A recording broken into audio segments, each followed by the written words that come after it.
का प्रावधान है दहेज लोभियों के खिलाफ।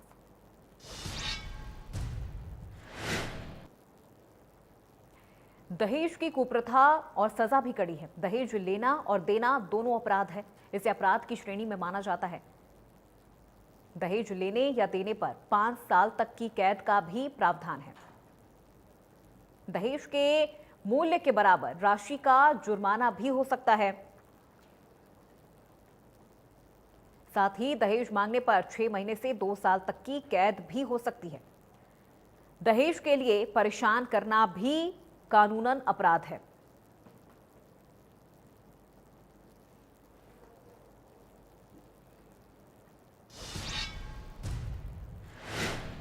दहेज जैसी कुप्रथा को लेकर करनाल के लोगों की क्या सोच है, उनकी क्या प्रतिक्रिया है और उनका क्या कुछ कहना है, आइए आपको इस रिपोर्ट के जरिए सुनवाते हैं।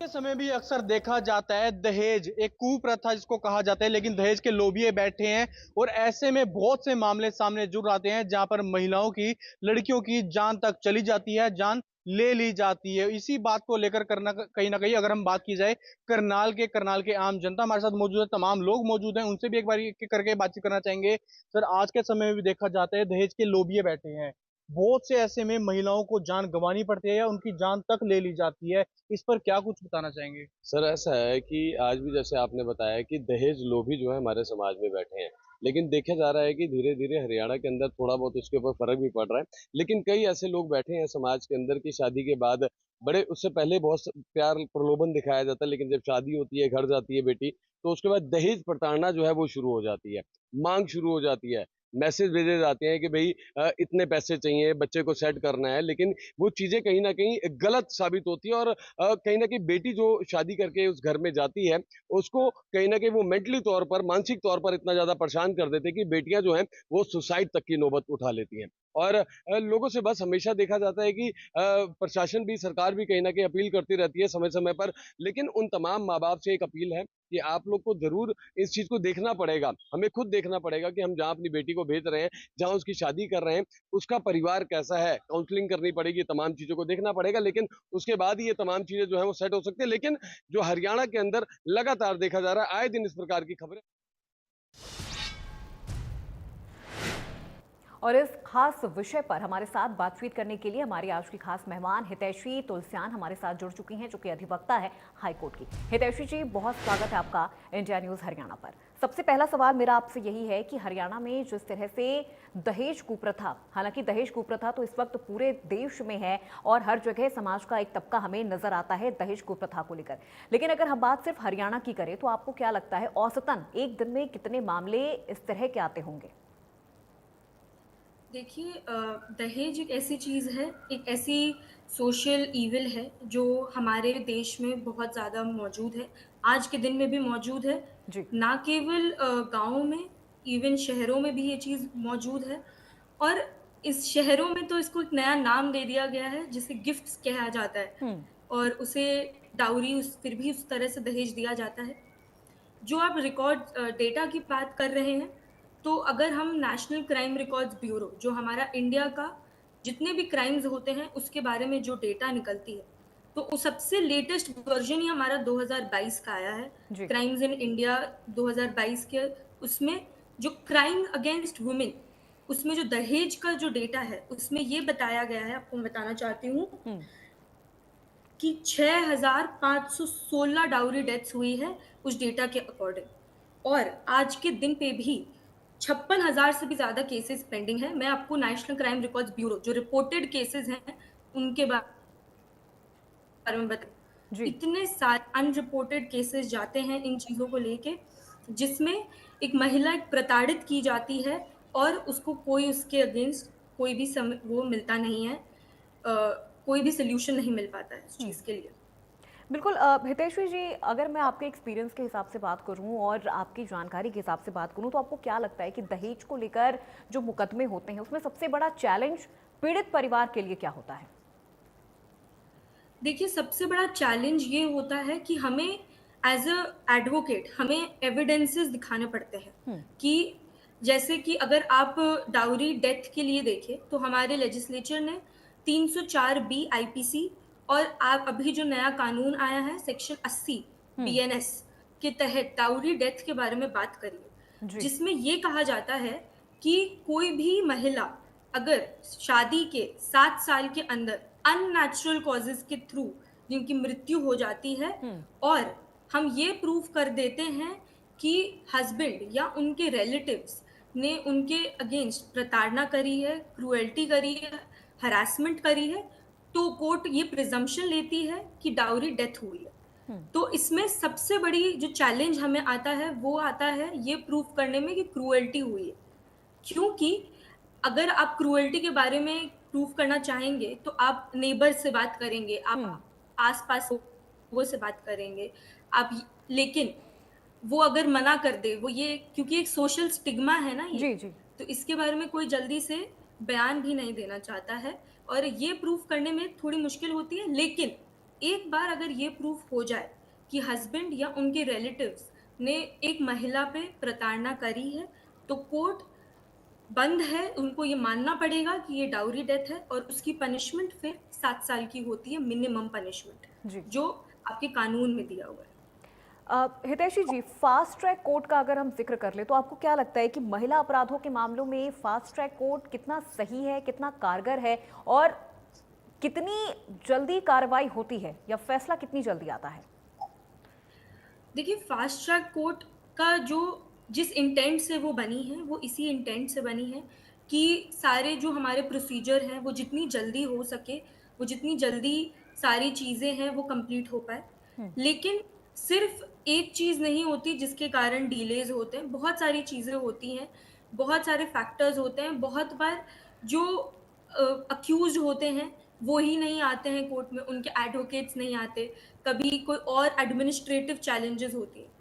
तो फास्ट ट्रैक कोर्ट का इंटेंट यही है कि जितनी जल्दी हो सके वो ये मुकदमे पूरे करे और क्राइम अगेंस्ट वुमेन में तो ये बहुत ज़रूरी है। जी। चाहे वो डाउरी हो, चाहे वो रेप केसेस हो, चाहे वो पॉक्सो हो, चाहे वो कोई भी केसेस हो। हुँ, बिकॉज़ इसमें टाइम बहुत ज़रूरी होता है। इन्हीं इन्हीं तरह से हमें एविडेंसेस मिलते हैं, जिससे आप कोर्ट में फिर ये प्रूव करते हैं कि ये क्राइम हुए हैं, असलियत में ये हुए हैं, जी। जिसके लिए टाइम बहुत ज़रूरी होता है। हुँ। इसीलिए हितैषी फास्ट जी। ट्रैक कोर्ट्स का होना जी। बहुत ज़रूरी है। आपने पॉक्सो एक्ट का जिक्र किया, उसी से जुड़ा एक सवाल है। आपको क्या लगता है पॉक्सो एक्ट या घरेलू हिंसा कानून जैसे जो कानूनों जो बनाए गए हैं खासतौर पर महिलाओं के लिए, बच्चियों के लिए, ये कितने इम्पैक्टफुल होते हैं जब हम इन्हें ग्राउंड पर देखते हैं? क्योंकि बातें तो बहुत होती हैं न्यूज़ चैनल्स में, अखबारों में, लेकिन जब ये ग्राउंड पर आते हैं तो क्या ये उतने ही इम्पैक्टफुल होते हैं? देखिए, बहुत हद तक हाँ, काफ़ी इम्पैक्टफुल होते हैं। जी। बिकॉज़ अगर आप पॉक्सो भी देख लीजिए, डाउरी की अगर बात करें तो डाउरी प्रोहिबिशन एक्ट बने हैं। ये सब स्पेशल एक्ट्स हैं जो लेजिस्लेचर बनाता है और इसका एक ही इंटेंट होता है, क्योंकि ये ऐसा एक सोशल इविल एग्ज़िस्ट करता है, जिसके अगेंस्ट एक स्पेशल एक्ट की ज़रूरत है, स्पेशल प्रोविजंस की ज़रूरत है और एक फास्ट ट्रैक कोर्ट की ज़रूरत है, हुँ, इसीलिए ये एक्ट्स बने जाते हैं। जी। अगर हम और कोर्ट से कंपेयर करें तो हाँ, इसमें जितनी जल्दी मुकदमा हो सकता है, उतनी जल्दी किए जाते हैं। स्पेशल प्रोविजंस भी होते हैं जिसमें विक्टिम्स को मद्देनज़र रखते हुए उनके लिए एक ऐसा कोर्ट में माहौल बनाया जाता है जिसमें उन्हें और विक्टिमाइज़्ड ना फ़ील हो, उन्हें प्रताड़ित हुँ, ना फ़ील हो, हुँ, उनके लिए ये लॉज़ बनाए गए हैं और काफ़ी हद तक इसका पालना भी होती है, चाहे वो एडवोकेट्स के थ्रू हो, चाहे वो जजेस के थ्रू हो, क्योंकि ये एक कानून है तो उसे माना भी जाता है। बिल्कुल। हितैषी जी, अब अगर हम बात महिला आयोग की कर ले जो इस वक्त हरियाणा में काफ़ी ज़्यादा एक्टिव भी है, महिला आयोग और न्यायपालिका ये दोनों किस हद तक कारगर साबित होते हैं एक डाउरी विक्टिम के लिए? और जो सुधार की अगर हम बात करें तो वो सुधार आपको लगता है कि होना चाहिए दोनों ही, चाहे वो महिला आयोग की बात करें या न्यायपालिका के प्रोसीजर में अगर हम बात करें, तो किसी तरह का सुधार आप देखती हैं जो होना चाहिए? देखिए, महिला आयोग का होने से एक रिपोर्टिंग ऑफ क्राइम जो बहुत ज़रूरी होता है, जी। जो बहुत हद तक नहीं हो पाता है अगर आप गाँवी जगह पे देखें, रूरल एरियाज़ में देखें, तो इस चीज़ को क्योंकि ये स्टिग्मा माना जाता है, तो इसे कभी रिपोर्ट ही नहीं किया जाता है। हम्म। महिला आयोग होने से इनकी रिपोर्टिंग बढ़ती है, अगर हम्म। इनकी रिपोर्टिंग होगी, तभी इन कानूनों का इम्पैक्ट भी होगा, एग्ज़ीक्यूशन भी होगा। और रही बात कानूनी व्यवस्था की, तो फास्ट ट्रैक कोर्ट्स एविडेंसेस को जितनी जल्दी हम उसको पेश कर सके, जितने सही तरह से पेश कर सके, हम्म। वो करने से हमें जल्दी इसके बारे में रिलीफ मिल सकता है। साथ ही साथ सिर्फ यही नहीं, एजुकेशन इसके बारे में लोगों को बताना कि ये गलत चीज़ है, इस नहीं लेना, दहेज नहीं लेना चाहिए, और एक फैमिली पे कितना बर्डन क्रिएट करता है ये इसकी अवेयरनेस बहुत ज़रूरी है। चाहे वो लड़की का परिवार हो, चाहे वो लड़के का परिवार हो, चाहे वो कोई भी हो, अवेयरनेस सबसे ज़्यादा नेसेसरी है इसको टैकल करने के लिए। बिल्कुल हितैषी जी, आपने हर दिन ऐसे कई मामले देखे होंगे जहां पर महिलाओं के खिलाफ, चाहे वो अपराध की हम बात कर ले या फिर दहेज प्रताड़ना के मामलों की अगर हम बात कर ले, क्या लगता है कोर्ट की जो प्रोसीडिंग होती है वो कितनी लंबी हो सकती है? क्योंकि हमारे पास एक ऐसी ही महिला हैं जिनका हमारे पास कॉल आया था जब हम पूरे हफ्ते अपना ये कार्यक्रम चला रहे थे, तब उन्होंने कहा था कि काफ़ी लंबा उनका ये मामला खिंच गया था और उसके बाद भी उनके जो हस्बैंड थे वो लगातार उनको थ्रेट कर रहे थे, बार बार केस वापस लेने के लिए उनके ऊपर दबाव भी बनाया जा रहा था। तो जब ऐसी चीज़ें हो जहाँ पे आपको हस्बैंड आपके थ्रेट कर रहे हो, वहाँ पे आप अपने जुडिशरी को आप कानूनी तौर पे आप उसके अगेंस्ट मुकदमा कर सकते हैं, जिसमें एक अलग सेट ऑफ ऑफेंसेस बनेंगे जहाँ पे वो आपको थ्रेटन कर रहे हैं, क्रूएल्टी कर रहे हैं, और वो आपके फिर कानून आपको उसके लिए आपको प्रोटेक्शन भी दी जाती है। और जहाँ तक कि आप लेंथ की बात करें, कितना टाइम लगता है एक जी। प्रोसीजर को कंप्लीट होने में, तो एक कोई सेट वो नहीं हो सकता है, क्योंकि बहुत ही प्रोसीजरल चीज़ें हैं ये। इनमें इनको फॉलो करना भी ज़रूरी है, क्योंकि अगर आप ये देखें कि एक तरफ पे अगर दहेज के रियल ऑफेंसेस हैं, तो दूसरी तरफ पे बहुत सारे लोग इसका मिसयूज़ भी करते हैं। तो कानून को बहुत ही अनबायस्ड तरह से ये जाँचना होता है हम्म। कि कोई भी जो ये रिपोर्ट कर रहा है, ये ऑफेंस के बारे में बता रहा है, उसके अगेंस्ट जितने भी कानून के वो प्रोसीजर्स हो, वो ऐसे इंसानों के अगेंस्ट ही हो जिन्होंने सही में ऐसा प्रताड़ना करी है, जी। ना कि उनके अगेंस्ट जिन्होंने ये नहीं करी है और जो मिसयूज कर रहे हैं इस चीज़ हम्म। का। हम्म। आपने मिसयूज़ का जिक्र किया, हितैषी, ऐसे कई मामले आपने भी देखे होंगे और हम भी अक्सर इस तरह के मामले देखते हैं जहां पर इन कानूनों का मिसयूज़ किया जाता है, फेक केसेस भी बनाए जाते हैं। उस दौरान क्या प्रोसीडिंग होती है? उस दौरान किस तरह से कोर्ट अपना काम करता है? देखिए, जब मिसयूज़ होता है तो उसके लिए भी अलग प्रावधान है। वो इतने ज़्यादा कठोर नहीं हैं जितना आप चाहेंगे, लेकिन हाँ, मिसयूज़ होता है। जी। बहुत लोग इसकी गलत तरह से यूज़ करते हैं, इसके लिए थ्रेटन करते हैं मर्दों को कि हम्म। आपके अगेंस्ट हम ना कि सिर्फ डाउरी, बट रेप के चार्जेस लगा देंगे, पॉक्सो के चार्जेस लगा देंगे। बहुत सारे ऐसे केसेस भी होते हैं जिसमें उन्हें ये करा जाता है, लेकिन उन कानूनों में ही ये प्रावधान भी है जिसमें बताते हैं कि अगर आप मिसयूज़ करेंगे तो उसके अगेंस्ट भी आपको पनिशमेंट मिलेगा। तो हितैषी, जो रियल विक्टिम होते हैं ऐसे मामलों में, जो फंस जाते हैं, फिर उन्हें न्याय कैसे मिलता है? जो रियल विक्टिम्स होते हैं, देखिए, अगर आप रियल विक्टिम्स की बात करें तो जो महिलाएं हैं वो भी बहुत टाइम से प्रताड़ित होते हुए आ रही हैं, जी। और अब इन प्रताड़नाओं के कारण जब लेजिस्लेचर को कानून बनाना पड़ा, तो अब हम ये भी देखते हैं कि इसका मिसयूज भी होता है। हम्म। तो अब दोनों तरफ से वो चीजें हैं, लेकिन आपको ये भी समझना पड़ेगा कि जो प्रताड़ना जो महिलाएं फेस करती हैं वो कई ज्यादा है जी। कंपेयर टू जो मिसयूज होता है। हम्म। इसीलिए जब वो आप प्रोसीजर की बात करते हैं कि उसमें टाइम लगता है, वो इसका सबसे बड़ा रीजन ही यही है, ताकि हम ये वो बाइफरकेशन कर पाए, हम ये समझ पाए कि कौन से जो एलिगेशंस हैं वो सही है, रियल है, और कौन से झूठ में लगाए गए हैं। हम्म। इसीलिए ये सारे कानून की प्रोसीजर इस्टेब्लिश्ड है। वो हो सकती है कि कई बार टाइम लगाए, लेकिन हमारा at the end of the day यही एक वो होता है कि जस्टिस मिले, जी। चाहे वो महिलाएं हो, चाहे वो कोई भी हो, उन्हें जस्टिस मिलना सबसे ज़्यादा ज़रूरी है, और यही हम कानून बिल्कुल कोशिश। बिल्कुल हितैषी, ये बहुत ज़रूरी होता है कि जो विक्टिम हैं उन्हें न्याय मिले, एट द एंड उनके साथ न्याय हो। हितेश, एक चीज़ और मैं यहाँ पर आपसे समझना चाहूँगी, क्योंकि ऐसे मामले हर दिन आते रहते हैं, अगर हम इन्हें कैटेगराइज करें और हम ये देखने की कोशिश करें कि ऐसे मामले सबसे ज़्यादा किन इलाकों से आते हैं, तो क्या इसको भी हम समझ सकते हैं कि क्या ये सबसे ज़्यादा अर्बन एरिया से आते हैं या फिर रूरल एरिया से आते हैं?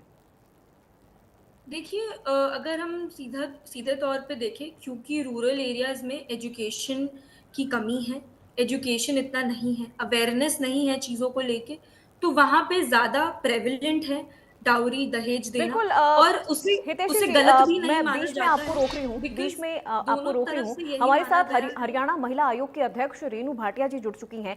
रेणु जी, बहुत स्वागत है आपका इंडिया न्यूज़ हरियाणा पर। और बहुत ही खास विषय को हम पूरे हफ्ते चला रहे थे, जो थी दहेज कुप्रथा। दहेज लोभियों के खिलाफ ये पूरा हफ्ता हमारा डेडिकेटेड रहा। सबसे पहला सवाल आपसे, हरियाणा में किस तरह से आप देख रही हैं दहेज कुप्रथा को, महिला अपराधों को? कितना कम हुआ है, या अगर बढ़ोतरी हुई है तो फिर उसके लिए महिला आयोग क्या कुछ कर रहा है? शुक्रिया। देखिए, अगर आप बात करें दहेज की, तो दहेज जो लोभी स्वभाव के होते हैं वो कल भी थे, आज भी हैं, और मुझे उम्मीद है आगे भी रहेंगे, जो लोभी स्वभाव के हैं। जी। यस, उनका सिस्टम बदल गया है। हम्म।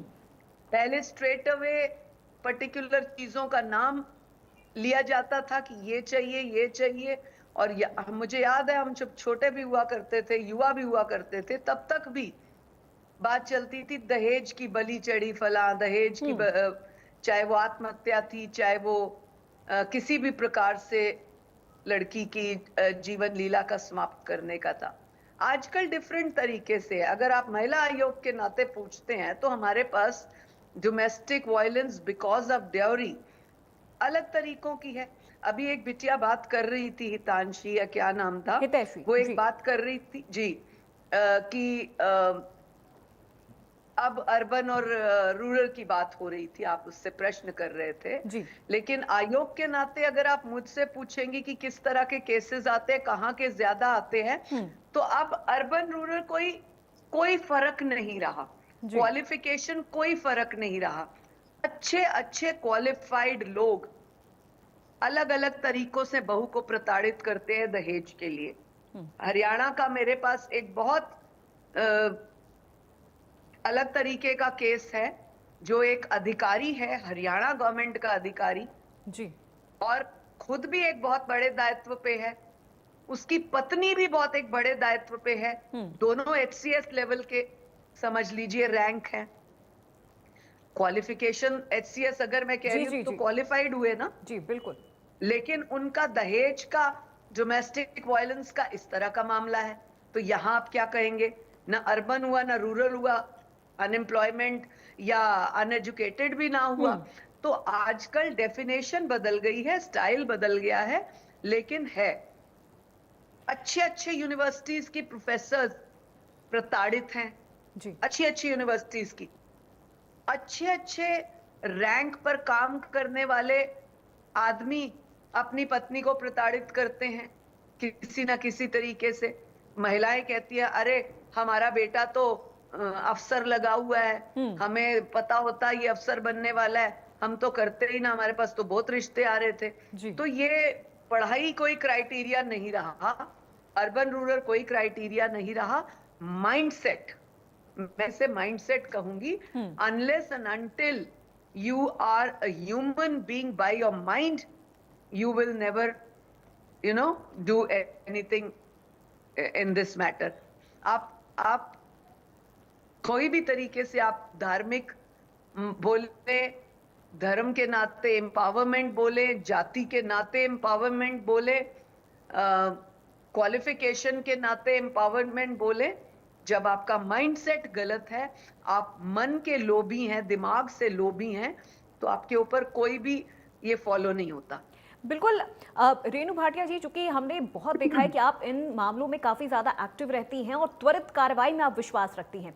अगर हम हरियाणा की पुलिस व्यवस्था और प्रशासन की अगर बात करें, तो महिला आयोग किस तरह से उनके साथ तालमेल बिठा रही है, खासतौर पर महिला अपराध को लेकर? देखिए, कभी कभी हम इस तरीके से बात को भी लेते हैं। जब पत्रकारिता के नाते आप जैसे पत्रकार मुझसे पूछते हैं कि क्या हरियाणा में अपराध कम हुए या बढ़ गए, तो मैं उनको ये जवाब देती हूँ कि अपराध तो अपराध ही हैं, कमती बढ़ती का हम रेशो नहीं लेंगे। जागरूकता बढ़ गई है। हमारे पास 8-8 साल पुराने केस भी आने लग गए हैं, 10-10 साल पुराने भी अब आने लग गए हैं।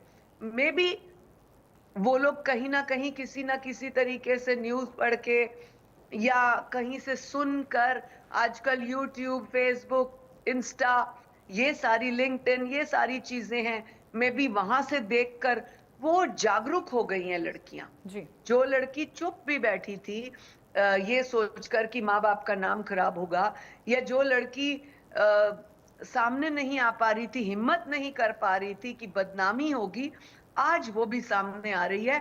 इसको मैं इंटेलिजेंट जागरूकता कहूंगी।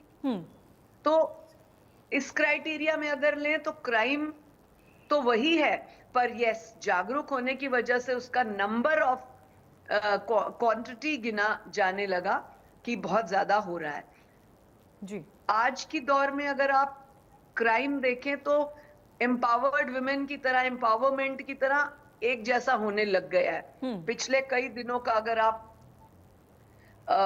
न्यूज का भी आंकड़ा ले, हर चैनल का, तो 2-3-4 महीनों से लगातार लड़की ने प्रेमी के साथ मिलकर पति को मारा, लड़की हनीमून पर मारा, लड़की ने विवाह से पूर्व मारा। क्योंकि मेरे अंडर जेल्स आती हैं और मैं उन पे विजिट करती हूँ, तो अभी लेटेस्ट मैंने 4 दिन पूर्व कैथल जेल विजिट किया। वहां पर 54 लड़कियां थी, 54 महिलाएं थी। 54 में आप ये देखेंगे कि अगर मैं 50% कह दूं तो कोई बहुत बड़ी बात नहीं है।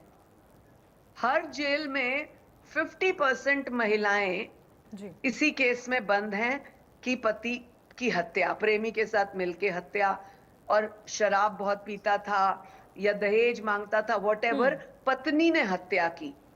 तो ऐसा जब हो रहा है तो उसको आप प्रताड़ना कहेंगे, एम्पावरमेंट का नाम देंगे, जागरूकता का नाम देंगे। अब ये एक मेस क्रिएट हो गया, कंफ्यूजन भी क्रिएट करता है जब तक पूरा केस गहराई से ना देखा जाए। तो कुल मिलाकर मेरा कहने का ये अभिप्राय है, मैं अपने पैनल साथियों को भी कहूंगी, जब हम प्रैक्टिकल प्लेटफॉर्म पे जाते हैं, गहराई पर जाते हैं, तो हमें पता लगता है कि एक्चुअल फैक्ट्स एंड फैक्चुअल्स हैं क्या। इसलिए महिलाओं के प्रति जो अपराध हो रहे हैं, कहीं पुलिस की ढिलाई तो बढ़ते हैं, कहीं आप दबा लेते हैं तो बढ़ते हैं, कहीं आप लापरवाही करते हैं तो बढ़ते हैं, कहीं आप अननोइंगली फंस जाते हैं तो बढ़ते हैं। बिल्कुल बिल्कुल। रेणु भाटिया जी, हितैषी जी, आप दोनों का बहुत शुक्रिया हमारे साथ इस खास चर्चा में शामिल होने के लिए और इस पूरे विषय पर अपनी राय रखने के लिए। तो आज हल्ला बोल के इस खास कार्यक्रम में मेरे साथ फिलहाल बस इतना ही। प्रदेश की तमाम खबरों के लिए आप देखते रहिए इंडिया न्यूज़ हरियाणा।